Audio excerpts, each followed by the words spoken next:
Good morning, everyone. I welcome all of you to our new batches of CA Intermediate Costing starting from today. दोस्तों इससे पहले कि हम costing subject की शुरुआत करें, let me first introduce myself to you. I am Praveen Khatod and I am a chartered accountant. I became CA back in year 2005, so it's been almost 19 to 20 years since I am a chartered accountant. When I became chartered accountant in year 2005, I was actually confused. What should I do in my life? I mean, should I go for CA practice? Should I go for job or should I go for teaching? Most of you must be thinking that sir chose teaching at that time, but no, I went for job. I worked at various places. I worked at Bangalore, I worked at Mumbai, and then I moved to America. There I worked for 2.5 years. And in year 2010, I came back to India. But before I came back to India, I pursued 2 more degree courses. One is CPA, Certified Public Accountant. We have CAs in India, they have CPAs in America. And one more degree course was CFA, Chartered Financial Analyst. It is considered as the topmost degree in the field of finance.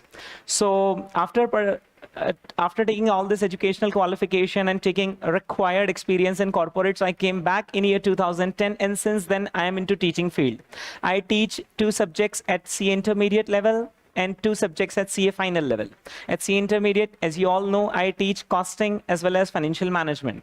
And at CA final level, I teach same 2 subjects. There they are named as Advanced Financial Management and SCMPE, Strategic Cost Management and Performance Evaluation. In addition to CA course, I also take classes for CFA level 1, 2, and 3. In between my career, starting career in the year 2011-12, I also taught MBA students as well. So that was, all about me.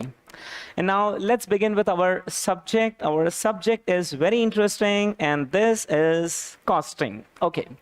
दोस्तों अब हम यहाँ पर costing obviously हम new syllabus का पढ़ रहे हैं और आप में से कुछ स्टूडेंट्स सीए इंटरमीडिएट के होंगे, कुछ स्टूडेंट्स सीएमए के भी होंगे, कुछ स्टूडेंट्स दोनों चीज़ें साथ में कर रहे होंगे। खुशी की बात यह है कॉस्टिंग बिल्कुल सेम है सीए में और सीएमए में, यानी 95% of the things are same. सिर्फ एक टॉपिक सीए इंटर में ज़्यादा है और एक टॉपिक सीएमए में ज़्यादा है। तो हमारी ये जो क्लास है ये मल्टीपर्पज़ है, दोनों को टारगेट करेंगे, राइट। दोस्तों दोनों का स्टडी मटेरियल भी लगभग सेम है, दोनों का एग्जाम पैटर्न भी बिल्कुल सेम है, क्वेश्चंस भी सारे के सारे सेम है। सीए इंस्टीट्यूट हमारा सीएमए से कई बार क्वेश्चन ले लेता है एंड वाइस वर्सा भी होता है। इससे पहले कि दोस्तों हम यहाँ पर सब्जेक्ट की बात करें, थोड़ा सा मैं आप लोगों के बारे में जानना चाहूंगा।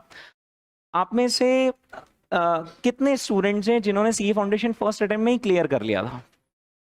ऑलमोस्ट, ग्रेट, गजब।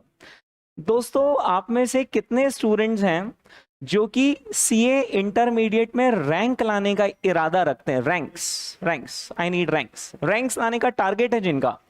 Great, and it's more than 50 to 60% of the population. Great. दोस्तों एक रैंकर चार्टर्ड अकाउंटेंट में और एक नॉन रैंक चार्टर्ड अकाउंटेंट में जमीन आसमान का अंतर होता है। एक नॉर्मल जो सीए बनता है उसका पैकेज लगता है 10 से 12 lakhs, हकीकत। और जो रैंक से पास होता है उसका पैकेज लगता है अबाउट 25 lakhs। तो डबल का डिफरेंस तो डे 1 पर आ गया है। अगर किसी ने अपना करियर 12 लाख से स्टार्ट किया है वर्सेस किसी ने अपना करियर 25 लाख से स्टार्ट किया है, तो बताइए नेक्स्ट ईयर के अप्रेजल में क्या होगा? 12 lakhs will become 14-15 lakhs, but 25 lakhs at the same time will become 30 lakhs। और ये डबल का डिफरेंस जिंदगी भर चलता रहेगा। और ऐसा नहीं है कि वो 12 lakhs वाला कम मेहनत कर रहा है और 25 lakh वाला ज़्यादा मेहनत कर रहा है, दोनों समय तो सेम ही देंगे। You would also be spending 8 to 10 hours in your job, and the same guy, rank holder, would also be spending the same time। लेकिन वो अपने समय में डबल रिटर्न निकालेगा और सिर्फ 1 साल 2 साल नहीं, जिंदगी भर निकालेगा। यानी सपोज कीजिए कि आप अपने करियर में अगर 10 करोड़ रुपए इकट्ठे करेंगे तो वो उसी वक्त पे 20 करोड़ रुपए इकट्ठे कर लेगा। और समय के साथ साथ यूजुअली ये गैप बहुत बढ़ता चला जाता है क्योंकि उसके करियर प्रोस्पेक्ट ज्यादा ब्राइट होंगे। अब ये जो रैंक काउंट होती है, काउंट तो सीए फाइनल की होती है, लेकिन सीए फाइनल में भी रैंक लगाने की उनकी ही probabilities other things being constant ज्यादा होगी जिन्होंने सीए इंटरमीडिएट में रैंक स्कोर करी, फॉर ऑब्वियस रीजन क्योंकि सीए इंटरमीडिएट आपका बेस बनाता है, राइट। दोस्तों रैंक का टारगेट होना ही चाहिए। रैंक आ गई ना मजा आ जाता है।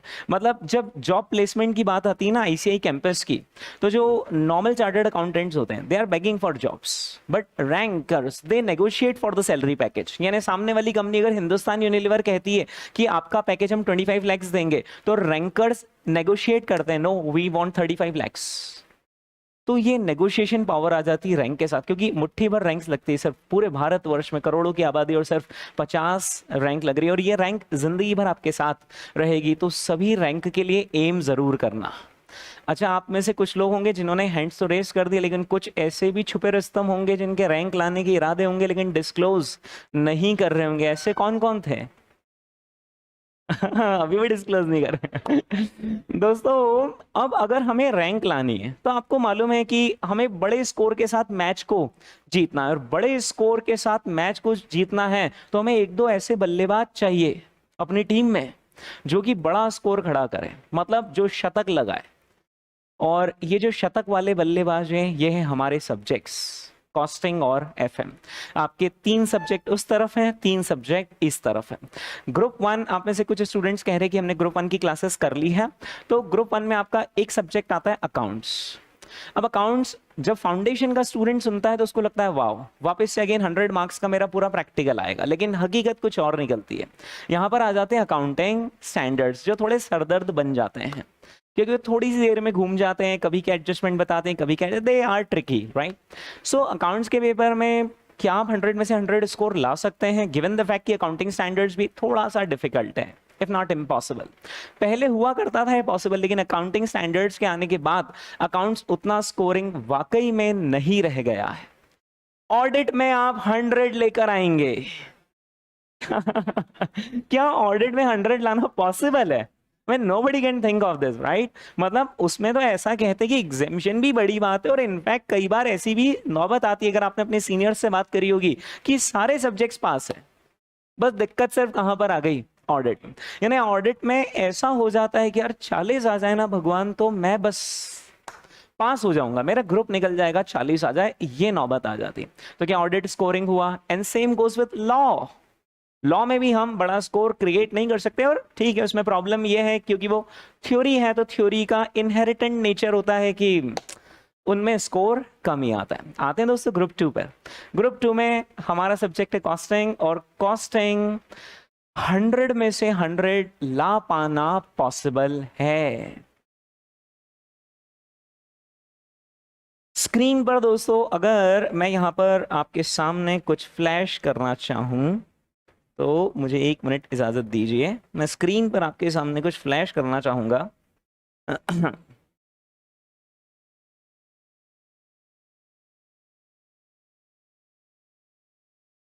And I was very happy कि यार ऐसा हुआ है।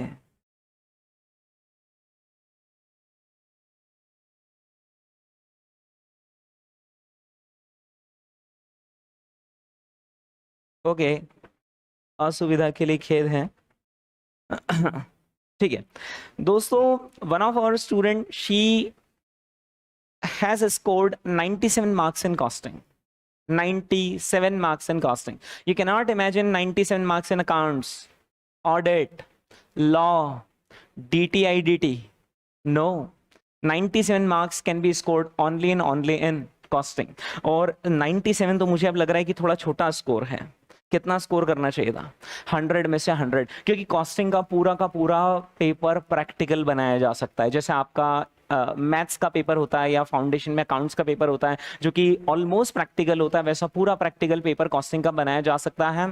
थ्योरी का एक सेपरेट क्वेश्चन आता है, अगर आपका प्रैक्टिकल मजबूत है तो थ्योरी को छोड़ दो, और थ्योरी का एक छोटा मोटा 4-5 नंबर का क्वेश्चन प्रैक्टिकल्स के साथ आता है। यानी 100 में से 95-96 मार्क्स तो मिनिमम प्रैक्टिकल आता है, जिसमें फुल ऑन फुल स्कोर किया जा सकता है। लेकिन फुल ऑन फुल स्कोर करने के लिए 2 जगह से 100% की जरूरत है। मैं तो मेरा 100% देने के लिए तैयार हूं, आपको पूरा सिलेबस पढ़ाऊंगा, 100% कॉन्सेप्ट के साथ पढ़ाऊंगा, पूरा कवरेज करेंगे including study material, mock test paper, RTPs, pass exam papers, everything मैं 100% कवर करूंगा। No stone will be left unturn, कुछ भी हम नहीं छोड़ेंगे, कुछ भी। क्या आप अपना 100% देने के लिए तैयार हैं? क्या आप 100% देने के लिए तैयार हैं? दोस्तों फिर 100 मार्क्स का टारगेट रखेंगे हम कॉस्टिंग में, और जब हम 100 मार्क्स का टारगेट रखेंगे कॉस्टिंग में तो हमारा पढ़ने का नजरिया ही बदल जाएगा। एक 50 नंबर वाला बच्चा अलग ढंग से पढ़ता है, वो कैजुअल तरीके से पढ़ता है कि आया समझ में तो ठीक है, और नहीं भी आया तो कौन से मुझे पूरे में से पूरे लाने। लेकिन अगर आप 100 आउट ऑफ 100 स्कोर कर लेते हो ना यार, मजा आ जाएगा। तो ऑल ओवर इंडिया पे यूं ही नाम हो जाएगा हमारा। रैंक्स देखो सबकी नहीं आ सकती है ना, we will target for rank, but obviously there are only 50 ranks. लेकिन 100 आउट ऑफ 100 में कोई कोटा नहीं है 50 का, हर बच्चा 100 आउट ऑफ 100 ला सकता है, ऐसे रोक नहीं सकता है। 100 आउट ऑफ 100 लाए जा चुके हैं कॉस्टिंग में, और ऐसे मार्क्स आते हैं। दूसरी बात, ये जो अपने दो सब्जेक्ट्स हैं कॉस्टिंग और एफएम, दोनों ही प्रैक्टिकल है, दोनों मिलाकर होते हैं 150। 600 में से 150 मार्क्स हमारे पास है और वो प्रैक्टिकल है, और उसमें हम 100% कवरेज करेंगे। मैं अपना 100% दूंगा और आप अपना 100% देंगे। इस 150 में जितना ज्यादा से ज्यादा स्कोर कर सको कर लेना, क्योंकि जो बचे हुए 450 है ना, उनका ज्यादा भरोसा नहीं है। उसमें से 100 मार्क्स आ गए ऑडिट वालों के, 100 मार्क्स आ गए लॉ वालों के, 50 मार्क्स आ गए उधर एसएम वालों के। ये 3 तो हो गए प्योर थ्योरी, और प्योर थ्योरी से आप बहुत ज्यादा एक्सपेक्टेशंस रखना मत। फिर इसके बाद आते हैं डीटी और आईडीटी, जिसमें आपको पता चला होगा कि डीटी ठीक है कई बार पढ़ते वक्त समझ में आता है, लेकिन डीटी आईसीआई पेपर ऐसा घुमाता है कि कई बार अनइमेजिनेबल सिचुएशन हो जाती है कि यार सब पढ़ के तो गए थे लेकिन आखिर क्या हो गया। ऐसा होता है डीटी में, है ना। Be mentally prepared for such kind of things, क्योंकि डीटी चार्टर्ड अकाउंटेंट का कोर एरिया है और आईसीआई उसको टफ पूछता है। आपने अगर अपने सीनियर्स से बात करी होगी तो पता चला होगा कि डीटी आईडीटी उतना स्कोरिंग नहीं, जिसमें खास करके डीटी उतना स्कोरिंग नहीं है। ले देकर दोस्तों आपके पास 3 ही सब्जेक्ट्स बचते हैं, कॉस्टिंग, एफएम और अकाउंट्स, और अकाउंट्स के अंदर भी आ गए हैं अकाउंटिंग स्टैंडर्ड्स। ले देकर जो आपका एग्रीगेट आपको क्रिएट करना है, बड़ा स्कोर आपको खड़ा करना है, वो सिर्फ और सिर्फ यही 2 सब्जेक्ट से आ रहा है। कहां से? कॉस्टिंग से और एफएम से। तो इसको दिल लगाकर पढ़ेंगे, 100 में से 100 का टारगेट रखेंगे, 90 से ऊपर हर बच्चा लाने की कोशिश करेगा, है ना। उसके लिए आपको क्या करना है, मैं जो समझाऊं वो आपको आएगा तो सही समझ में, ऐसा मुझे लगता है।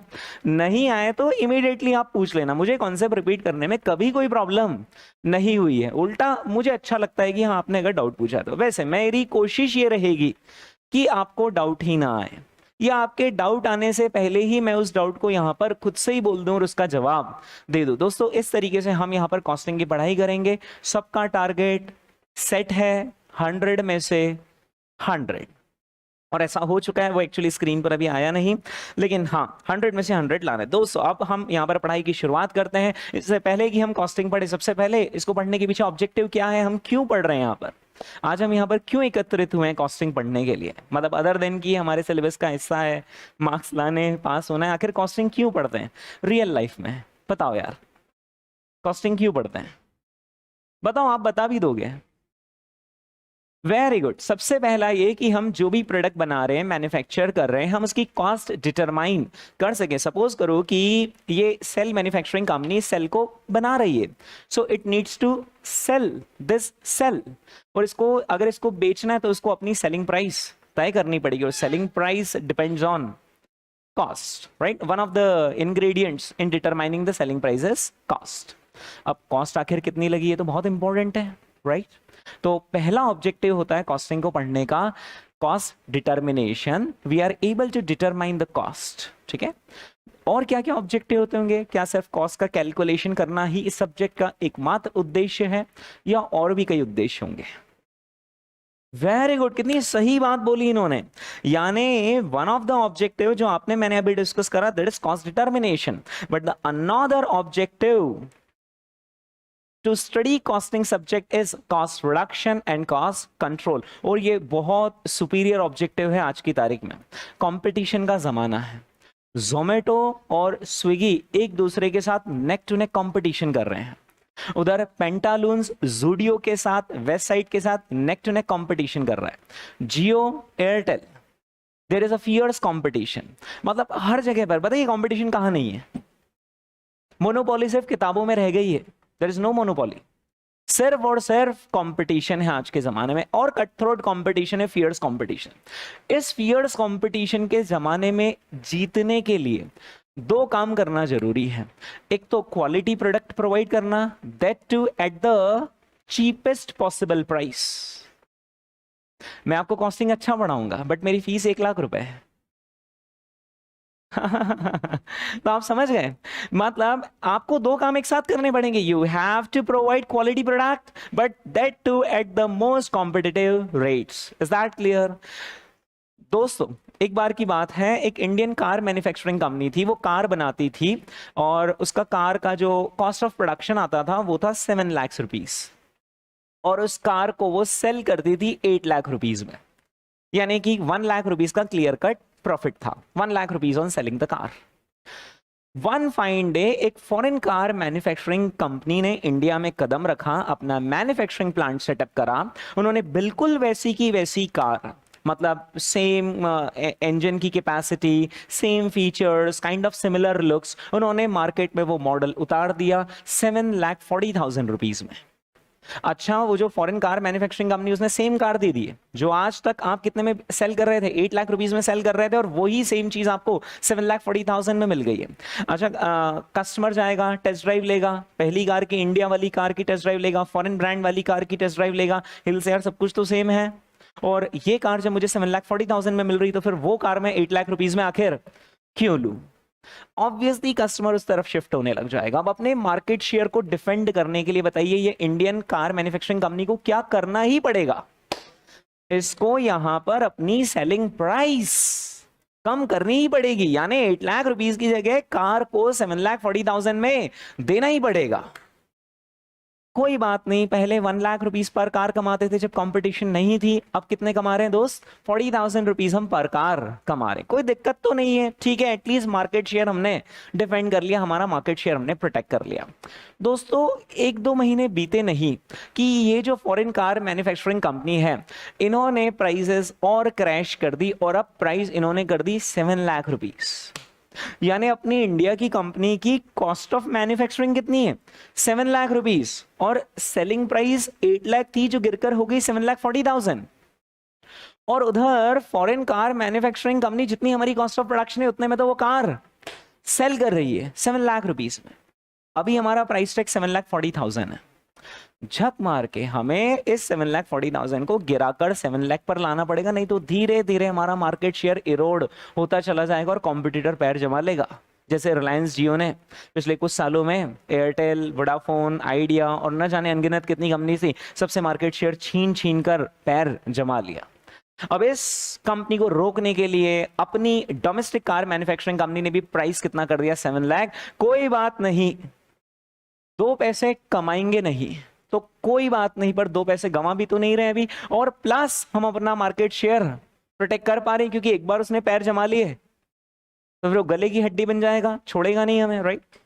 दोस्तों हमने भी 7 लाख रुपीस का प्राइस टैग रख दिया, नेक टू नेक कंपटीशन। 1 महीने बाद उन्होंने प्राइस गिराकर, फॉरेन वालों ने 6,75,000 कर दी।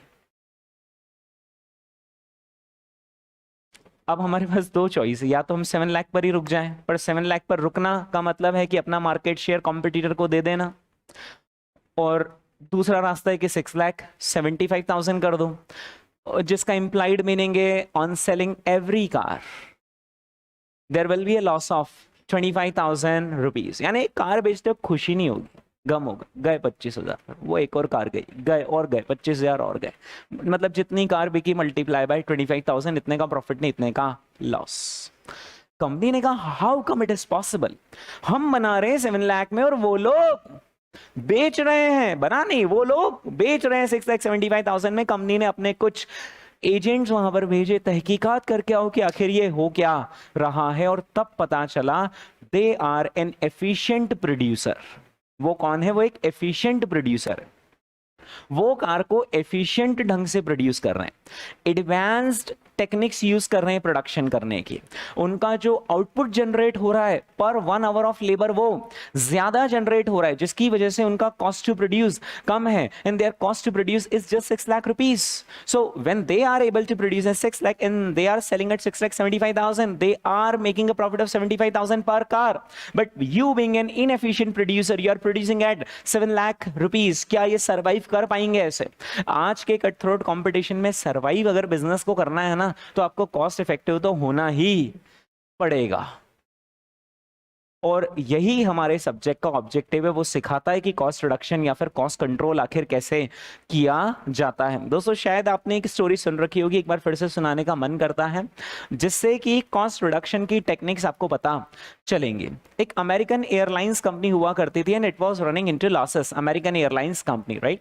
ये स्टोरी दोस्तों 1987 की, 1987, so it's like 40 years back की बात है।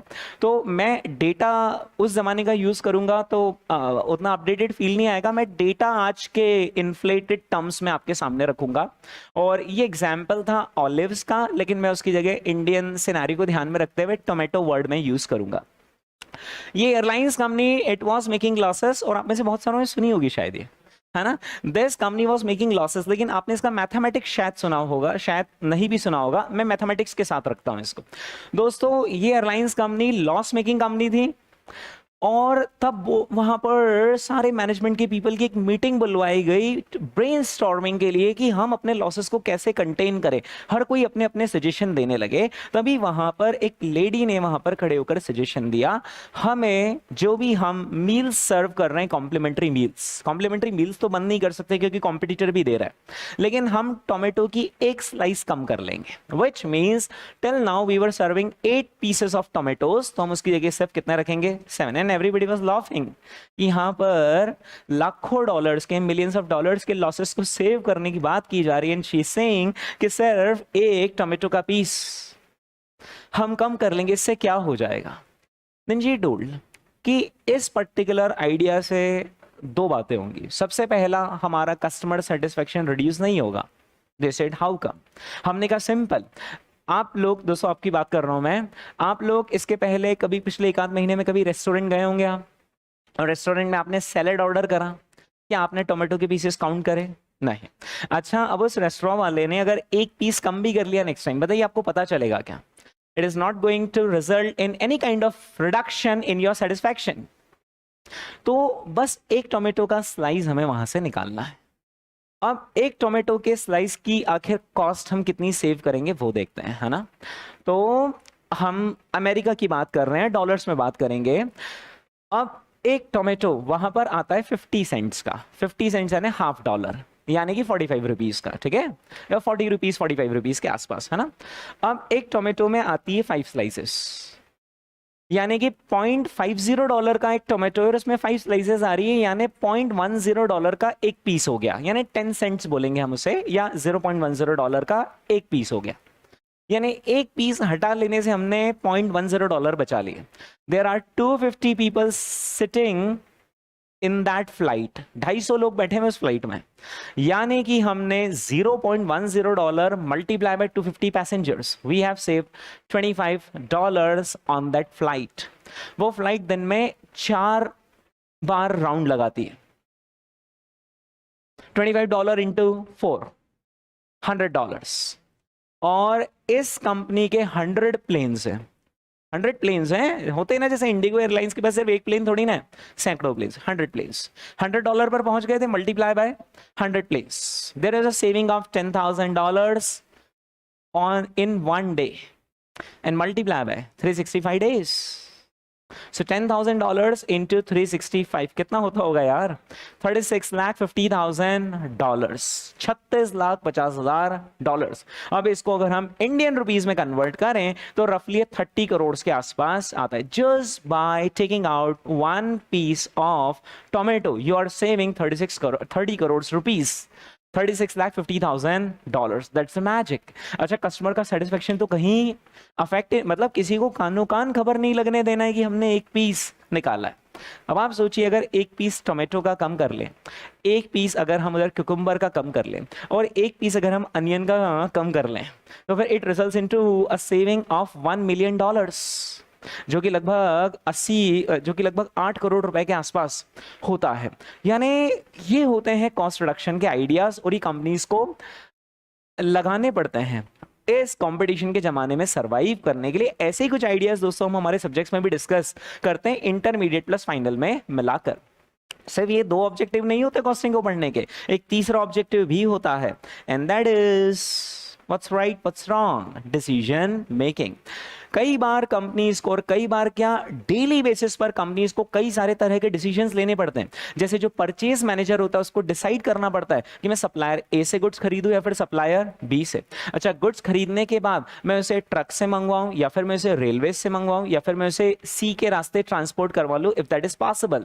मैं खुद के ट्रक्स डिप्लॉय करूं या फिर third party truck service provider को मैं डिप्लॉय कर दूं। एक बार गुड्स आ गए उसके बाद उसकी मैन्युफैक्चरिंग करने के लिए मैं ऑटोमेटिक मेथड्स यूज करूं या सेमी ऑटोमेटिक या फिर मैनुअल, राइट? या फिर मैं खुद मैन्युफैक्चर करूं या फिर इसको थर्ड पार्टी को मैं आउटसोर्स कर दूं मैन्युफैक्चरिंग। उसी तरीके से एक बार कुछ बन गए उसकी मार्केटिंग आखिर मैं कैसे करूं। जैसे बाटा क्या करता है, बाटा खुद के स्टोर्स ओपन करता है, लेकिन बाकी जो कंपनीज होती है जैसे लिबर्टी हुआ, लखानी हुआ, ये लोग क्या करते हैं, ये लोग बाकी शॉप्स को सेल करते हैं। तो मार्केटिंग के भी वेरियस चैनल्स होते हैं, मैं आखिर किस चैनल से जाऊं, और ये सारे के सारे डिसीजन मेकिंग भी हमारे कॉस्टिंग का हिस्सा है। दोस्तों ये जो सब्जेक्ट है ना, आप सीए बन गए, जॉब करने लगे, और अगर आप फैक्ट्री सिनेरियोज में जॉब कर रहे हैं, जैसे हिंदुस्तान यूनिलीवर में जॉब कर रहे हैं, आईटीसी में जॉब कर रहे हैं, तब तो ये काम में आता ही आता है। अगर आपने खुद का भी एक स्टार्टअप स्टार्ट किया, खुद का भी अगर आपने एक बिजनेस स्टार्ट किया, या आप में से बहुत सारे स्टूडेंट होंगे ना जिनका बिजनेस बैकग्राउंड भी तो होगा, राइट? तो वहां पर भी तो आपने देखा होगा कि फैमिली में कई बार ऐसी चर्चा होती है कि यार ये काम ऐसे करने की बजाय ऐसे कर ले तो किफायती पड़ेगा, एंड सो ऑन, राइट? ये सारे डिसीजंस लेने में आपकी एबिलिटीज इंप्रूव होती है इस पर्टिकुलर सब्जेक्ट को पढ़ने से। हम इस सब्जेक्ट को प्रैक्टिकल ओरिएंटेशन से देखेंगे, एग्जाम तो ऑटोमेटिकली कवर हो ही जाएगी जब हम क्वेश्चन सॉल्व करेंगे तो, राइट? दोस्तों ये हैं 3 सब्जेक्ट्स हमारे कॉस्टिंग को पढ़ने के। सबसे पहला ऑब्जेक्टिव क्या है, cost determination, then cost reduction, cost control, and the third one is decision making, right? So ये था हमारा सब्जेक्ट का ऑब्जेक्टिव। अब एक बार हम हमारा सिलेबस देख लेते हैं। कॉस्टिंग के सिलेबस का इंट्रोडक्शन अधूरा है तब तक जब तक मैं आपको फैक्ट्री के टूर पर नहीं ले जा पाऊं। अब मैं यहां पर आपको एक वर्चुअल फैक्ट्री टूर करवाऊंगा। अच्छा, मैं करवाऊं उससे पहले आप खुद ही सोचें कि फैक्ट्री के अंदर अगर आप विजिट कर रहे हैं, सपोज करो ब्रिटानिया बिस्किट मैन्युफैक्चरिंग कंपनी, उसकी फैक्ट्री अगर आप विजिट कर रहे हैं, आप क्या क्या एक्सपेक्ट कर रहे हैं, वहां पर आपको क्या क्या चीजें दिखेगी। फैक्ट्री के मेन गेट से आप गए, क्या क्या दिखेगा आपको? मशीन्स दिखेंगी, वर्कर्स लेबर दिखेंगे, फैक्ट्री रॉ मटेरियल स्टोर दिखेगा, बड़ा सारा गोडाउन, इन्वेंट्री दिखेंगी फिनिश गुड्स की, काफी सारे बिस्किट्स मैन्युफैक्चर, पैकेजिंग का मटेरियल दिखेगा, ट्रांसपोर्टेशन के लिए वहां पर कुछ ट्रक्स भी खड़े हुए होंगे, राइट?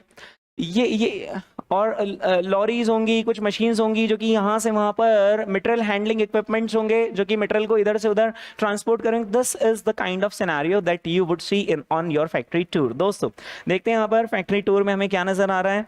तो ये कुछ यहाँ पर मैंने फैक्ट्रीज बना दी है। अच्छा, ये आपको मालूम है कि मैन्युफैक्चरिंग सिंगल प्रोसेस में कंप्लीट नहीं होती, there are multiple processes required. For example, अगर मारुति सुजुकी को कार मैन्युफैक्चर करना है तो बस एक जगह पर खड़े खड़े पूरी कार मैन्युफैक्चर नहीं हो जाएगी। It has to move on the assembly line. Assembly line पर कार मूव होती जाती है, एक स्टेप हुई, नेक्स्ट स्टेप दूसरा बंदा करेगा, दूसरे डिपार्टमेंट में करेगा, राइट? तो ये हो गई हमारी manufacturing, right?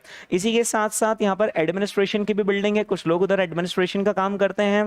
This are transportation lorries. ये इस तरफ जो आपको दिख रहा है वो रॉ मटेरियल का स्टोर है, यहाँ पर सप्लायर अपना रॉ मटेरियल आकर रखता है। और इसी के साथ साथ एक मिनट, क्या चेंज हुआ आपको नजर आया क्या? क्या आपकी पारखी नजरें देख पा रही है कि स्क्रीन पर कहां पर चेंज आ रहा है, कहां पर मूवमेंट है? There is a raw material in the raw material store. अच्छा, फैक्ट्री के अंदर ध्यान से देखना, खिड़की के अंदर झांक कर आपको क्या नजर आया? वहां पर क्या आपको कुछ वर्कर्स नजर आ रहे हैं? मुझे सिंगल स्लाइड पर सब कुछ लेना था इसलिए चीजें छोटी हैं। रॉ मटेरियल जा रहा है दोस्तों किसके पास? फैक्ट्री वर्कर्स के पास। They are going to process it on the machine. Can you सी?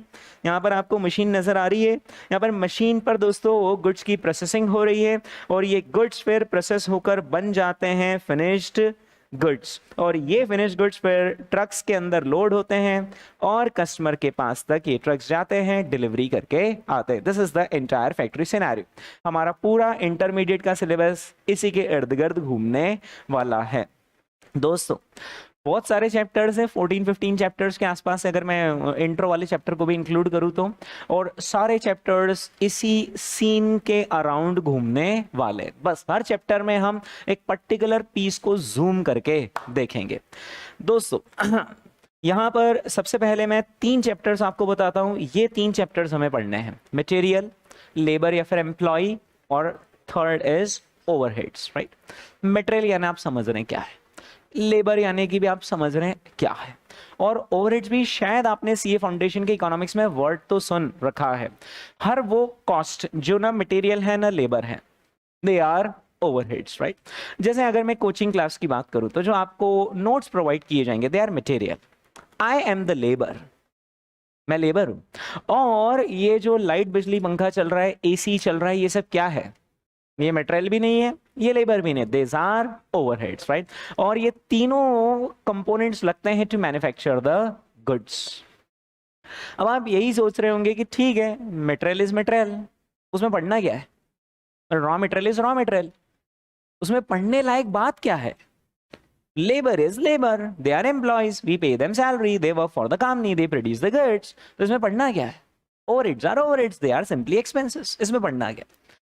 तो एक बार की बात थी आपका, हाँ थोड़े से समय पहले की बात थी, जब आपका सीए फाउंडेशन का रिजल्ट आया, तो उस दिन को याद करना दोस्तों, जिस दिन आपका सीए फाउंडेशन की पास की मार्कशीट आई थी। आप इंटरनेट पे बैठे थे, सुबह 10-11 बजे के आसपास का समय था, शाम को आया था क्या रिजल्ट, शाम का समय था, 4-5 बजे के आसपास का।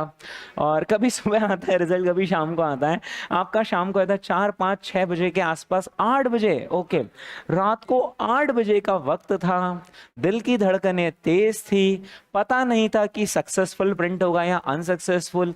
थोड़े सहमे हुए हाथों से आपने अपना रोल नंबर डाला, फिर आपने उसमें अपना पासवर्ड डाला, और जिन भी भगवान को आप मानते हो उनका 2 से 3 बार, जितनी बार हो सके तहे दिल से आपने नाम लिया और लॉग इन कर दिया, रिजल्ट सक्सेसफुल। मजा आ गया, कुर्सी पे से उछल जाता है बंदा की, और पास हो गया हूं मैं सीए फाउंडेशन। सीए फाउंडेशन आप जैसे ही पास हुए, आपके ठीक पीछे मम्मी पापा खड़े हुए थे, मम्मी का हाथ इस कंधे पर था, पापा का हाथ इस कंधे पर था, वो आशीर्वाद के रूप में था कि तुम पास हो, हम पास हुए। जितनी खुशी हमें होती है उससे 2 गुना ज्यादा खुशी उन्हें होती है। दोस्तों उनकी खुशी का ठिकाना नहीं रहा, उन्होंने ये खुशी की लहर चारों तरफ परिवार में, रिश्तेदारों में पहुंचा दी। सबसे पहले ऐसे ही होता है, फिर बुआ जी, फूफा साहब, मामा जी, बड़े पापा, चाचा, अंकल, सबको फोन करते हैं, चिंटू पास हो गया, चिंकी पास हो गई अपना, और हर तरफ खुशी की लहर। अपनी फैमिली का व्हाट्सएप ग्रुप बना हुआ है, इसके अंदर मार्कशीट, ये वो सारी चीजें, सेलिब्रेशन। अपन भी इधर कमी नहीं छोड़ते, अपन अपना व्हाट्सएप का स्टेटस, उधर इंस्टाग्राम की स्टोरी, लिंक्डइन बना रखा है तो वो, ट्विटर है तो वो, और चारों तरफ खुशी का माहौल। फिर सेकंड स्टेज पे नंबर आता है फैमिली के फ्रेंड्स का। तो आपके पापा के एक फ्रेंड है, और वो मतलब उनका बिजनेस है अच्छा खासा, और उनका मैन्युफैक्चरिंग का कामकाज है, पापा ने उनको भी बताया। तो उन्होंने कहा अरे वाह यार, ये सीए कब बन रहा, अपना काम आगे नहीं चलेगा, राइट। तो इसलिए हमें ब्रेक देना पड़ता है बीच में कि ये प्रोसेस 1 की कॉस्ट है, ताकि पता चले कि प्रोसेस 1 ने कितनी कॉस्ट में अपनी प्रोसेस को कंप्लीट किया है। मान लो प्रोसेस 1 ने कॉस्ट बचा है, लेकिन प्रोसेस 2 ने ज्यादा लगाया, बट हम process by process cost record नहीं कर रहे, तो अल्टीमेटली टोटल कॉस्ट तो वही आएगी, क्योंकि 1 ने बचाया और 2 ने ज्यादा लगा दिया। हमें मालूम ही नहीं चलेगा ना कि कहां पर इनएफिशिएंसीज है फैक्ट्री एनवायरनमेंट में। तो इसलिए हम प्रोसेस बाय प्रोसेस कॉस्ट को रिकॉर्ड करते हैं। And here comes into picture our chapter process costing, कि आखिर वो प्रोसेस बाय प्रोसेस कॉस्ट कैसे रिकॉर्ड होती है। कुछ फैक्ट्री सिनेरियोज में प्रोडक्शन यूनिट बाय यूनिट होता है, कुछ फैक्ट्री सिनेरियोज में प्रोडक्शन बैच बाय बैच होता है, राइट। तो यूनिट सिनेरियो में कॉस्टिंग कैसे करना, बैचेस के एनवायरनमेंट में कॉस्टिंग कैसे करना। जैसे आपने कभी वो मेडिसिन खरीदी होगी तो उसके अंदर ना पीछे बैच भी प्रिंटेड होता है कि किस बैच में निकला हुआ मेडिसिन है ना। उसके 2 रीजंस रहते हैं, एक तो कॉस्टिंग वाला रीजन रहता है, और दूसरा वो भी रीजन रहता है कि कल को अगर वो जो दवाई है उसके कुछ साइड इफेक्ट्स हो, और वो किसी एक पर्टिकुलर बैच में रॉ मटेरियल गलत आ गया, तो उसको वो रिकॉल कर सकें, इस बैच नंबर वाले प्रोडक्ट को हम रिकॉल कर रहे हैं, राइट। तो बैच बाय बैच कॉस्टिंग कैसे करना है, यूनिट बाय यूनिट कॉस्टिंग कैसे करना, वो हम इस चैप्टर में सीखेंगे, राइट। Job costing. सपोज कीजिए कि आपको अपने घर में इंटीरियर डिजाइनिंग करवाना है। क्या जो इंटीरियर डिजाइनर है उसका एक फिक्स सेलिंग प्राइस होता है कि मैं तो 5 लाख रुपए में आपका इंटीरियर डिजाइन कर दूंगा, या वो आपकी रिक्वायरमेंट समझता है पहले, आपकी रिक्वायरमेंट, यानी यहाँ पे काम स्टैंडर्डाइज हो रहा है, कस्टमाइज हो रहा है, कस्टमाइज। तो कस्टमाइज्ड सिनेरियो में पिक्चर में आता है हमारा next chapter, that is called as job costing, यानी based on what you want in that job, आपको कितना उसमें काम करवाना है, अकॉर्डिंगली वहां पर कॉस्ट तय करना, राइट। यानी आप समझ रहे, अलग अलग सिचुएशन के लिए अलग अलग कॉस्टिंग की टेक्निक लगेंगी, राइट। फिर इसके बाद joint and by products. Joint products तो दोस्तों आप सभी जानते होंगे, जैसे फॉर एग्जाम्पल क्रूड ऑयल, और क्रूड ऑयल से कितने सारे प्रोडक्ट्स बनते हैं, है ना। अब जितने सारे प्रोडक्ट्स बन रहे हैं, मैं यहाँ पे दो नाम लेता हूँ, पेट्रोल बना, एक डीजल बना। तो हम क्रूड ऑयल तो इकट्ठा एक खरीद कर लाए थे, लेकिन it got converted into how many products, 2 products. अब उन दोनों प्रोडक्ट में से क्रूड ऑयल का कितना कॉस्ट पेट्रोल पर चार्ज किया जाए, और क्रूड ऑयल का कितना प्रोपोर्शन डीजल पर चार्ज किया जाए। और सिर्फ दो नहीं, उसमें तो बहुत सारे प्रोडक्ट्स बनते हैं, राइट, आपने पढ़ा होगा स्कूल लाइफ में। तो ये जो कॉमन कॉस्ट है जो हमने इनकर करी है, इसको आखिर वेरियस प्रोडक्ट्स पर कैसे बांटा जाए, वो तो आना चाहिए ना, नहीं तो कॉस्टिंग कैसे हो पाएगी, राइट। तो वो जॉइंट प्रोडक्ट्स की कॉस्ट को कैसे डिस्ट्रीब्यूट किया जाता है, उसकी कम से कम 8 तरह की टेक्निक्स होती है, वो टेक्निक्स हम यहाँ पर सीखेंगे, राइट। सारा का सारा दोस्तों प्रैक्टिकल चलने वाला है, सर्विस कॉस्टिंग या फिर ऑपरेटिंग कॉस्टिंग। और ये बहुत मजेदार चैप्टर है, आप बोलोगे इस चैप्टर से अपन शुरुआत कर लेंगे दोस्तों। सर्विस इंडस्ट्रीज, और सर्विस इंडस्ट्रीज के एग्जाम्पल अगर मैं आपसे पूछूंगा अभी, आप बोल दोगे coaching class is what, service, सेवा ही तो है ये। अरे वाह, सेवा में ही मेवा। दोस्तों सर्विस इंडस्ट्रीज जैसे कि बैंकिंग हुआ, इंश्योरेंस हुआ, टेलीकम्युनिकेशंस हुआ, कोचिंग क्लासेस हुई, ट्रांसपोर्टेशन हुआ, और वेयर हाउसिंग हुआ, ये सारी क्या है, सर्विस इंडस्ट्रीज। क्या ये कॉस्टिंग नहीं करते हैं? ये भी कॉस्टिंग करते हैं। अब सर्विस इंडस्ट्री में जो कॉस्टिंग की टेक्निक्स होंगी वो मैन्युफैक्चरिंग से अलग होंगी, राइट। तो सर्विस इंडस्ट्रीज में कैसे कॉस्टिंग की जाती है वो हम यहाँ पर सीखेंगे, राइट। दोस्तों ये जो साल भर हम इतना सारा प्रोडक्शन करेंगे, पैसा, गुड्स आएंगे, वर्कर्स आएंगे, गुड्स का हम पेमेंट करेंगे, वर्कर्स को पेमेंट करेंगे, बाकी एक्सपेंसेस का पेमेंट करेंगे, हमें इसका पूरा ट्रैक रिकॉर्ड रखना पड़ेगा। वो रिकॉर्ड कैसे रखा जाता है वो हम सीखेंगे हमारे नेक्स्ट चैप्टर में, called as cost accounting system, cost bookkeeping system. एक मिनट यार, आप अकाउंट्स तो पढ़ ही रहे हो, है ना। और आपने 11th में 12th में सीए फाउंडेशन में बेसिक अकाउंटिंग तो पूरी सीख ही ली है। मतलब गिवन अगर मैं एक व्यापारी का आपको बोलूं कि इनके अकाउंट्स लिखो तो आप लिख भी दोगे, मुझे इतना कॉन्फिडेंस है। एक मान लो कपड़े का व्यापारी है, तो उसका परचेज, सेल, खर्चा, इतनी आप रिकॉर्डिंग, बुक कीपिंग आप कर लोगे, है ना। लेकिन कॉस्टिंग कहता है, कॉस्टिंग वाले कहते हैं कि ये जो अकाउंट्स वाले रिकॉर्ड रख रहे हैं ना, ये काम के नहीं है, सही में काम के नहीं। ये सिर्फ और सिर्फ आपके फाइनेंशियल रिपोर्टिंग में काम में आते हैं, सरकार को बताने में। असली में जब आप कंपनी रन करते हो ना, तो जो आपका फाइनेंशियल अकाउंटिंग है, ये जो आप अकाउंट्स पढ़ते हो ना, इसको मैं फाइनेंशियल अकाउंटिंग बोल रहा हूँ। ये फाइनेंशियल अकाउंटिंग यूजलेस है, किसी काम का नहीं। Take an example, Hindustan Unilever limited. अब हिंदुस्तान यूनिलीवर लिमिटेड जब प्रोडक्ट बनाता है, तो हिंदुस्तान यूनिलीवर के तो बहुत सारे प्रोडक्ट्स हैं, जैसे शायद पेप्सोडेंट उनका ही है, डव उनका है, पियर्स उनका है, क्लिनिक प्लस उनका है, ये बहुत सारे है ना, इतने सारे प्रोडक्ट्स वो लोग बनाते हैं, राइट। दोस्तों हिंदुस्तान यूनिलीवर लिमिटेड इंटरेस्टेड होगा या नहीं ये जानने में कि हमारी प्रोडक्ट वाइज प्रॉफिटेबिलिटी क्या है? होगा। बताइए कौन सी क्लास में, 11th में कि 12th में, किसी ये फाउंडेशन में, किसी इंटरमीडिएट में आपको ये बताया गया है कि प्रोडक्ट वाइज प्रॉफिटेबिलिटी कैसे डिटरमाइन करें? नहीं बताया गया। आपके जो अकाउंट्स बनते हैं ना, वो एग्रीगेट बेसिस पर बनते हैं। सेल्स मतलब सेल्स, इररिस्पेक्टिव ऑफ कि ये बिका है या वो बिका है। परचेज मतलब परचेज, इररिस्पेक्टिव ऑफ कि आपने क्लिनिक प्लस के लिए रॉ मटेरियल खरीदा, या फिर आपने डव सोप के लिए रॉ मटेरियल खरीदा, या आपने पियर्स के लिए खरीदा। मतलब जो फाइनेंशियल रिपोर्टिंग होती है ना, वो प्रोडक्ट वाइज नहीं होती, वो कंसोलिडेटेड होती है। ज्यादा से ज्यादा वो सेगमेंट रिपोर्टिंग होती है, लेकिन उसकी भी एक लिमिट होती है फाइनेंस में। वो रेवेन्यू थोड़ा सा सेगमेंट वाइज बता देते, लेकिन प्रॉफिट तो सेगमेंट वाइज बता ही नहीं पाते, क्योंकि बहुत सारे ऐसे खर्चे होते हैं जो प्रोडक्ट वाइज नहीं होते, कॉमन होते हैं। जैसे कि कंपनी का सीईओ का सैलरी, बताओ कौन से प्रोडक्ट के लिए लग रहा है? सबके लिए लग रहा है, राइट। तो the answer lies in costing subject. Costing इस लेवल ऑफ डेप्थ तक जाता है कि आपको प्रोडक्ट वाइज प्रॉफिटेबिलिटी लाकर बता देता है, और वही इंपॉर्टेंट होता है मैनेजमेंट के लिए। मान लीजिए कि हिंदुस्तान यूनिलीवर लिमिटेड कंपनी के 25 ब्रांड्स है, देयर आर 25 ब्रांड्स, और हर ब्रांड उन्हें 1000 करोड़ अगर कमा कर देगा, तो 25 ब्रांड्स पर वो कितना कमा लेंगे? 25,000 करोड़। अब वापस से रिवर्स इंजीनियरिंग करवा रहा हूं। हिंदुस्तान यूनिलीवर लिमिटेड ने अपना प्रॉफिट डिक्लेयर करा 25,000 करोड़ का। अब कंपनी का मैनेजमेंट ये जानना चाहता है कि 25,000 करोड़ में से आखिर किस प्रोडक्ट पर कितना प्रॉफिट आया। क्या हर प्रोडक्ट इक्वली प्रॉफिटेबल रहा? ऐसा तो होता ही नहीं है, कुछ प्रोडक्ट ज्यादा प्रॉफिटेबल होते, कुछ कम। और अगर कंपनी अपनी प्रॉफिटेबिलिटी इंक्रीज करना चाहती है तो वो उस प्रोडक्ट को आइडेंटिफाई करे जिसमें हमें लॉस हो रहा है। Just bye discontinuing a loss making product you can increase your profits. क्योंकि आपका अदरवाइज शायद प्रॉफिट 26,500 करोड़ रुपए था, लेकिन एक प्रोडक्ट था जो निकम्मा 1,500 करोड़ का लॉस कर रहा था।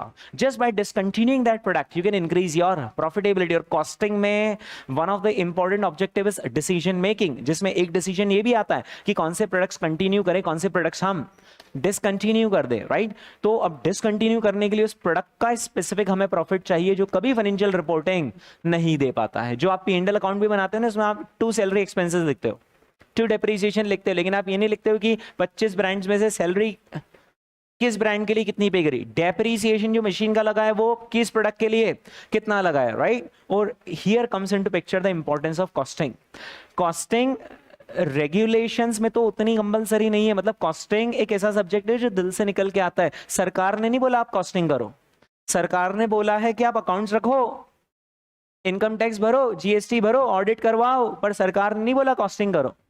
ये मैनेजमेंट खुद से करता है, because it wants to know कि मेरी कंपनी में आखिर क्या चल रहा है। और क्या चल रहा है ये अकाउंट्स नहीं बताता, ज्यादा कौन बताता है, ये कॉस्टिंग बताता है, वो इस लेवल ऑफ डिटेल तक जाता है। Is that clear? तो कॉस्ट बुक कीपिंग सिस्टम में हम सीखेंगे कि कॉस्टिंग में आखिर अकाउंट्स कैसे मेंटेन किए जाते हैं, राइट।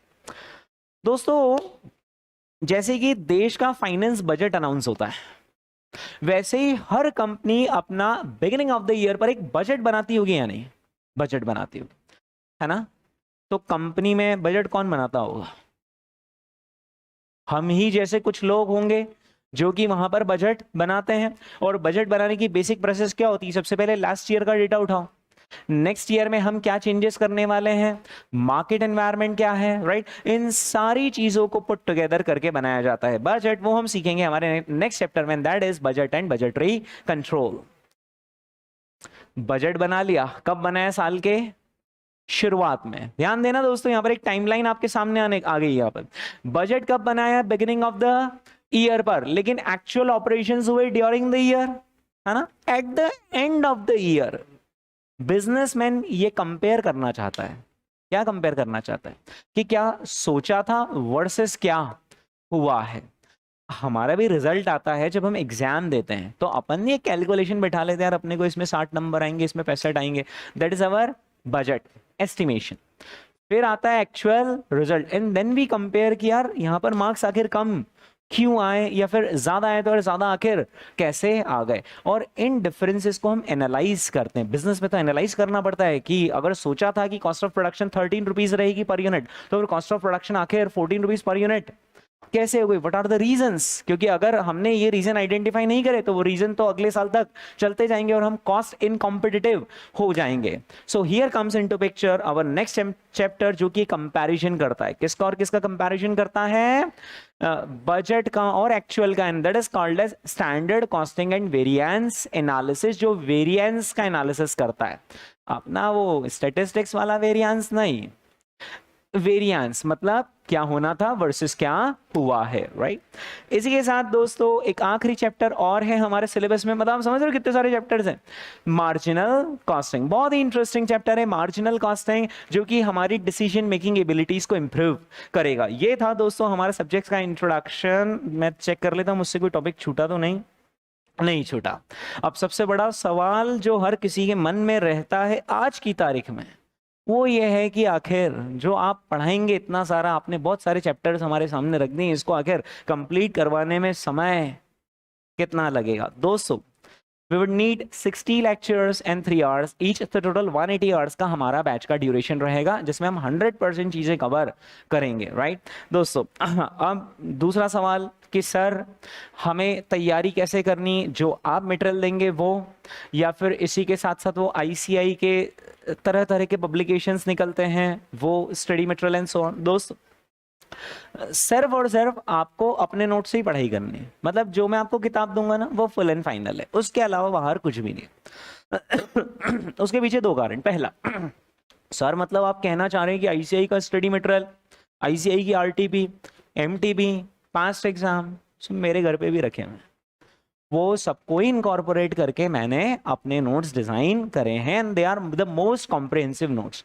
अपने नोट्स के अंदर आपको क्या क्या मिलेगा? स्टडी मटेरियल मिलेगा, यानी जो आपका स्टडी मटेरियल है ना उसका 100% कवरेज अपने नोट्स के अंदर है, तो आपको इसको अलग से देखने की जरूरत नहीं पड़ेगी। साथ ही साथ दोस्तों प्रैक्टिस मैनुअल नाम की भी एक चीज हुआ करती थी पहले, अब नहीं है, लेकिन उसके क्वेश्चन आज भी रेलेवेंट है, वो अपने नोट्स में इनकॉर्पोरेटेड है। Past exam paper, they are the most important thing. Future exam questions दोस्तों, अभी जस्ट मतलब एक दिन पहले की बात है, सीए फाइनल की मैं आपके सामने बात कर रहा हूँ इंटर की क्लास में, लेकिन अब सब है, सब लेवल सबके सेम। फाइनल का जो अभी एएफएम का पेपर आया, एडवांस फाइनेंशियल मैनेजमेंट का, उसके अंदर आईसीआई ने 3 क्वेश्चन के अंदर ये काम किया है, सीधा क्वेश्चन ना पूछते हुए उल्टा क्वेश्चन पूछा। यानी आंसर निकालते वक्त आईसीआई रेट देता था, परसेंटेज रेट, और आंसर हमसे निकलवाता था। आईसीआई ने आंसर दे दिया और बोला रिवर्स में कैलकुलेट करके बताओ कि आखिर रेट क्या रही होगी। और डिफिकल्ट होता है, सीधा क्वेश्चन सॉल्व करने की हमारी प्रैक्टिस होती है, लेकिन रिवर्स की हमारी प्रैक्टिस नहीं होती। मैं पहले से ही बोलता था कि आईसीआई कभी ना कभी किसी न किसी अटेम्प्ट में किसी न किसी रूप में आपसे रिवर्स करवाएगा ही करवाएगा, क्योंकि जो मैंने देख रखा है ना ट्रेंड वो ये है कि जब भी इनको थोड़ा सा पेपर का लेवल बढ़ाना है तो अब कैसे बढ़ाएं? तो एक काम करो, घुमा के पूछ लो, उल्टा पूछ लो, रिवर्स पूछ लो, राइट? तो ये रिवर्स वाले क्वेश्चन एटसेट्रा एटसेट्रा जो आपको कहीं पर भी नहीं मिलेंगे, वो अपने नोट्स के अंदर कुछ क्वेश्चंस मैंने ऐसे डाले हुए जो कि आपका लेवल इंच अप कर देंगे। और मैं एक बात जानता हूं कि अगर आप एक लेवल ऊपर की तैयारी करोगे तो एग्जाम आपको इजी लगेगी। इस फैक्ट को आप ऐसे रिकॉग्नाइज कर सकते हो कि जब आप 8th क्लास में थे तब आपको 8th टफ लगती थी, पर जब आप 9th में आए और फिर आपसे बोला कि अब 8th का वापस से एग्जाम दो, तो आप बोलोगे अब तो कॉन्फिडेंटली देंगे। तो अगर आप एक लेवल ऊपर की तैयारी करते हो ना, जिस एग्जाम को देना है उससे एक लेवल ऊपर की तैयारी करते हो, तो एग्जाम रिलेटिवली इजी लगने लगती है। इसलिए मैं यहाँ पर कुछ एडवांस लेवल के क्वेश्चन जो कहीं नहीं मिलेंगे वो अपन ने अपने नोट्स में डाल रखे हैं, वो जरूर करने हैं हमें। आरटीपीस, सीएमए और दूसरे famous author, multiple choice questions, क्योंकि अभी 30 मार्क्स के एमसीक्यूज आ रहे हैं, और कई बार वो सेवियर एग्जाम के ठीक एक दिन पहले जो आपको छुट्टी मिलती है वो कितनी इंपॉर्टेंट, बहुत इंपॉर्टेंट। मतलब अपन एक यहाँ पर एग्जाम्पल ड्रॉ करते हैं, सीए फाउंडेशन का वन ऑफ द पेपर होता है इकोनॉमिक्स, है ना? ओके, इकोनॉमिक्स में मैं सपोज कर रहा हूं कि आपका 50 से 60 के बीच में स्कोर रहा, सपोज ऐसे मैंने नंबर ले, नहीं इको में तो ज्यादा आते हैं, हाँ इको में तो आपको ज्यादा आते हैं। सपोज करो 70 मार्क्स, चलो 70 मार्क्स आपका स्कोर रहा किसमें? इकोनॉमिक्स में, है ना? आपने पेपर देने से पहले पढ़ाई करी थी, मतलब एक दिन पहले आपने पढ़ाई करी थी 7-8 घंटे, ज्यादा 10 से 12 घंटे। अच्छा, उसके पहले वाला पेपर देकर आकर भी 2-4-5 घंटे उस दिन भी पढ़ाई करी होगी, अगले दिन पूरी पढ़ाई करी, और उसके अगले दिन भी थोड़ा सा एक क्विक रिवीजन करा होगा, तब जाकर आपको कितने मार्क्स आए? 70 मार्क्स। फ्लैशबैक में आइए आज से कुछ समय पहले, और अब आपका पिछला वाला पेपर खत्म हुआ, 5 बजे पेपर छूटा, आप 6 बजे घर पर आए, आपने अपना बैग फेंक दिया और आपने एक वेब सीरीज लगा ली, आपने 2-4 एपिसोड उसके निपटाए, आप आराम से सो गए 8-10 घंटे। अगले दिन आपने उस वेब सीरीज को कंप्लीट करा, उसका अगला सीजन भी आधे से ज्यादा कंप्लीट कर लिया, और अब उसके अगले दिन सुबह उठकर जिस दिन पेपर है आपने बचे हुए एपिसोड्स भी खत्म कर दिए, और अब आप इकोनॉमिक्स का पेपर देने जा रहे हो, विच मीन्स आपने पढ़ाई करी इको की या कुछ भी पढ़ाई नहीं करी, कुछ भी उन 1.5 डेज में आपने पढ़ाई नहीं करी। अब बताइए अब आपको 70 आएंगे क्या? चलो अब बताओ आप कितने आएंगे? जिसको 70 आए थे वो अब बताओ कि अब उसको कितने आएंगे? 25, 30, 35, 40 के आसपास, 40 मान लो। मतलब आज आपको रियलाइज हुआ how important your last day is. 70 में से 30 जो आए हैं आपको, वो तो सिर्फ और सिर्फ आखिरी दिन के रिवीजन पर। तो आखिरी दिन का रिवीजन हुआ ना बहुत इंपॉर्टेंट, यानी आखिरी दिन का रिवीजन अगर मिसमैनेज्ड हो गया, मिसप्लान्ड हो गया, तो फिर गया हमारा तो स्कोर। जो हम इधर ख्वाब देख रहे कि मैं 100 में से 100 लाऊंगा, उसके लिए आपका आखिरी दिन का सुधरना मेरे लिए बहुत ज्यादा जरूरी है। अगर आपका आखिरी दिन ठीक नहीं रहा ना, कॉस्टिंग के पेपर के जो पहले 1.5 डेज होते हैं, अगर वो आपके ठीक नहीं रहे, वो मिसमैनेज हो गए, और हुआ था आपके शायद आपके साथ शायद सीए फाउंडेशन में ऐसा हुआ था कि आप रिवीजन कर रहे थे और कुछ कुछ चैप्टर आपको छोड़ने पड़ेगी, अब तो रिवीजन करने का टाइम ही नहीं है। या ऐसा भी हो गया अकाउंट्स के, अब ये वाले चैप्टर छोड़ दे, ये वाले क्वेश्चन छोड़ दे, जाने दे, आएगा तब देखेंगे। ऐसा हुआ था क्या? That is miss planning. वो हम यहाँ पे अफोर्ड नहीं कर सकते। अब आपका लेवल कंपटीशन का बढ़ गया है, हमारे टारगेट बढ़ गए, हमारा टारगेट है 100 में से 100, तो आखिरी दिन मुझे एज पर प्लानिंग चाहिए। यानी आखिरी दिन की एक स्ट्रेटेजी हमारे पास होनी चाहिए कि if there are 15 chapters in costing, तो मैं एक पर्टिकुलर चैप्टर को आखिर कितना टाइम दूं।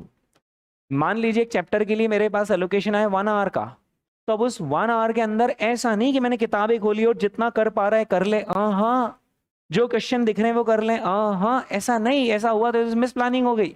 कैसे लाओगे आप 100 में से 100? 100 में से 100 लाने के लिए उस 1 घंटे में नहीं, पहले तो मालूम होना चाहिए कि 15 चैप्टर में हर चैप्टर को कितना समय देना, और जिस चैप्टर को जितना समय देना उतने समय में मुझे कवर क्या करना है।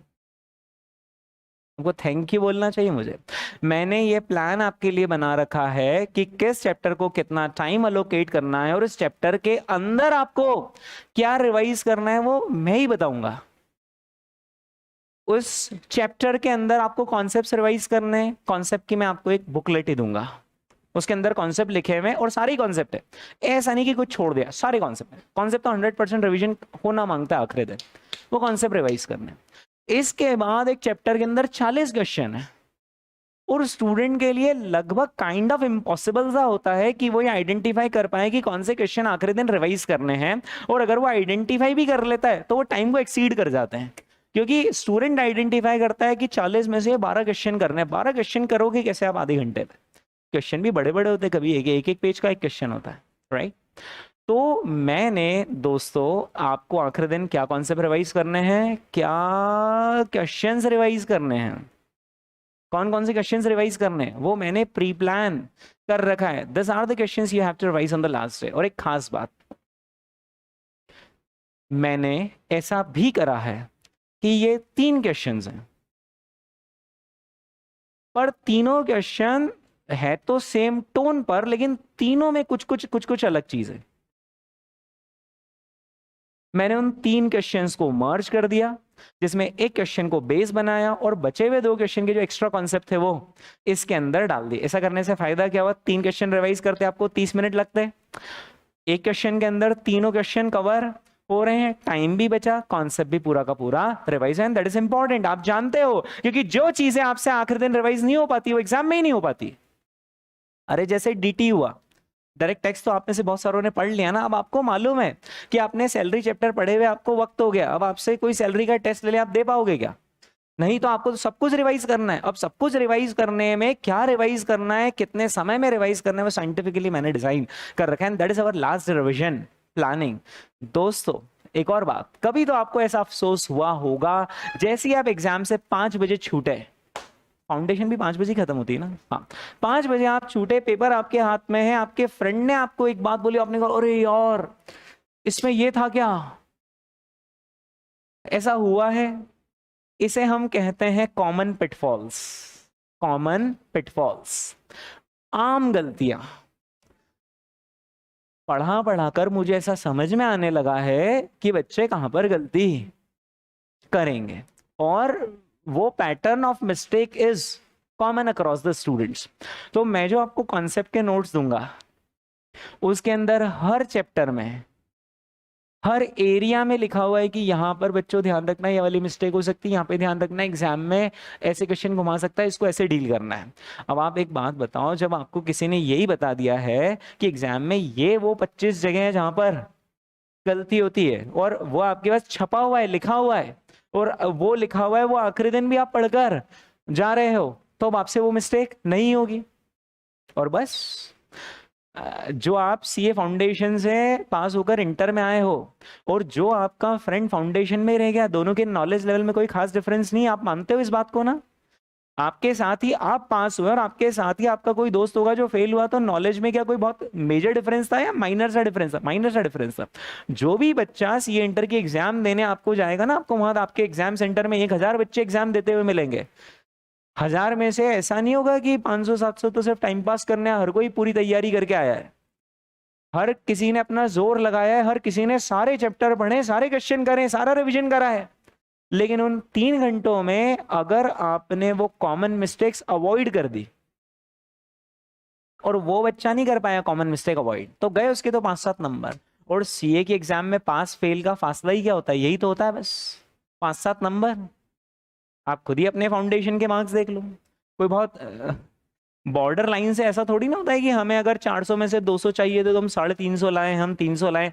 मतलब मेजोरिटी ऑफ द स्टूडेंट्स कहाँ पास होते? बॉर्डर लाइन के पास। और उससे ज्यादा बड़ी बात, जो फेल होते हैं 200 लाने, ऐसा थोड़ी होता है कि 70-80 लाया। जो फेल होते हैं वो कहाँ जाके फेल होते? 200 लाने थे और 180 है, 185, 190, 197 है, 194 है, ये है ना। तो पास या फेल में फासला ही क्या है? 5-7-10 नंबर का। और वो 5-7-10 नंबर, यही सिली मिस्टेक जो हम एग्जाम में करके आ जाते हैं ना, वही होती है। और ध्यान रखना, स्कूल की चेकिंग अलग तरीके से होती है, आईसीएआई अलग ढंग से चेक करता है। स्कूल में अगर एक क्वेश्चन आया 8 मार्क्स का और आपने उसको सॉल्व किया, लेकिन आपने फॉर्मूला में एक डेटा डालने में एरर कर दिया, तो स्कूल की टीचर मालूम है क्या करते हैं? फॉर्मूला बच्चे ने करेक्ट लिखा, इसको 2 मार्क्स दो।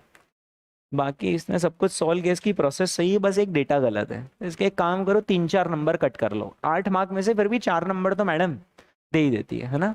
सीए इंस्टीट्यूट में ऐसा नहीं होता है। सीए इंस्टीट्यूट में वो बोलते हैं कि यहाँ हर एक गलती की सजा मौत है। यहाँ पर आपने एक गलती कर दी ना, डेटा फिट करने में ही गलती कर दी, मतलब मान लीजिए आपको 5% रखना था और आपने 5 की जगह 6% रख दिया, बाकी सब सही है, आपकी पूरी प्रोसेस सही है, 0 मार्क्स मिलते हैं यहाँ पे, 0। ये होती है आईसीएआई की checking process. They don't go by how you have done the question, they simply go by the output. क्या आपने जो क्वेश्चन सॉल्व करा उससे जो आउटपुट जनरेट हुआ है वो करेक्ट जनरेट हुआ है क्या? अगर हाँ तो मार्क्स, नहीं तो 0।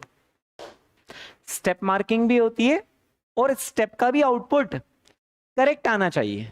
अगर पहली स्टेप का इनपुट गलत हो गया, जिससे पहली स्टेप का आउटपुट गलत हो गया, और पहली स्टेप के आउटपुट बना दूसरी स्टेप का इनपुट और दूसरी स्टेप भी गलत, तीसरी भी, आपने स्टेप्स करेक्ट लगाई है, प्रोसेस आपकी सही है, लेकिन एक इनपुट गलत हो गया, तो फिर गए आपके पूरे 8 में से 8 नंबर यहां पर जाते हैं।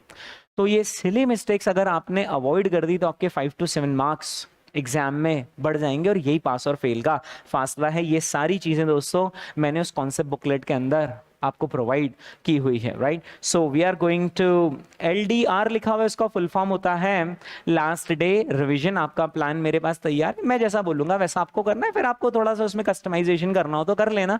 मैंने मेरी तरफ से एक बढ़िया सा प्लान आपके लिए सेट कर रखा है। साइंटिफिक